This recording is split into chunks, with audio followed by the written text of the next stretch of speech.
Do I need to say that again? A sound mind equips its bearer with the capacity and ability to absorb shock without panic. People with a sound mind don't panic. And they practice not panicking. People with sound minds don't panic when everybody is running about helter-skelter. Sound mind, because that Spirit of God is connected to your spirit and you're able to act in accordance to what God wills. I drew on David in 1 Samuel 27 as a reference. 1 Samuel 27, I want us to read.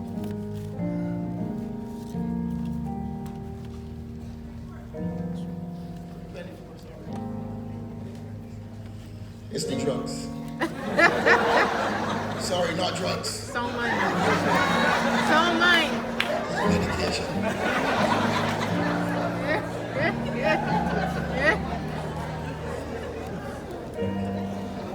After Saul returned from pursuing the Philistines, he was told, David is in the desert of En-Gedi.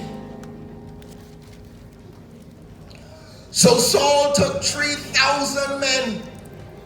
Chosen men, you know. That word chosen there means he took warriors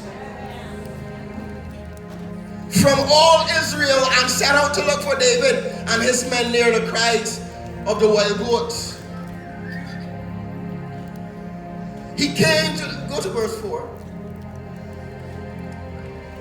The man said, this is the day the Lord spoke of when he said to you. In other words, what happened is that when Saul went out for David in the cave, David had the opportunity to kill him. But because David was of a sound mind, he's like, I am his enemy, but he isn't my enemy. He is the anointed of God. He is the anointed of God. So all I would do is show him that I had the opportunity to kill him. So I'm going to just tear a piece of his coat. Sound mind. Sound mind. Because David knew the God of Abraham, he was robust in his decisions and acted with the king according to the move of his spirit as it was influenced by God. Because David knew God as a refuge, he possessed an inward strength that gave him courage and silenced all his fears. Because David knew God and had God as his refuge, he was able to exhibit both the love of God and love for God by doing what God would have him do. Because he had God as his refuge, he was of sound mind, judgment, and right action. Didn't harm the king. His men asked him, but why didn't you just take him? Look, the Lord has delivered him into our hands. That's why as leaders, you have to be careful with who your counselors are. You've got to be careful who your counselors are and make sure that you are in such tune with God that you do what God will bid you do. That's our responsibility as leaders. Why not fear? There's another reason. Let's look at Psalm 46, 10 and 11. The Bible says, be still and know that I am God. Don't rumble wild. Don't get into all the things you think you can do and you want to do. Be still. In other words, get yourself in a place where you can hear from God. You and I will never hear God when we talking too much, though. You ever try talking to somebody that's talking back to you at the same time? That's an indication that nobody is listening. So anytime I'm in a conversation, I realize that two of us are talking at the same time, I stop. Because it tells me that no matter how profound an argument I have, how profound the position I have, the person still ain't listening, and it is henceforth good for nothing.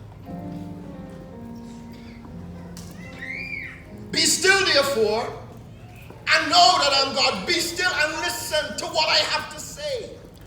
Why else should we be still? I am going to give the enemy into your hands. Be still. Take your equation and let me do the working for you. And then he said something very powerful. He said, I will be exalted amongst the nations. I will be exalted in the earth. And then he said, the Lord Almighty is with us. Let's go back to verse 10. Why else do you need to exalt yourself above something if you ain't going to destroy it? I will destroy the heathenistic mentality of those nations. That's another way of rendering it. I, be still, and know that I'm God, because I am going to deal with this criminality in Barbados.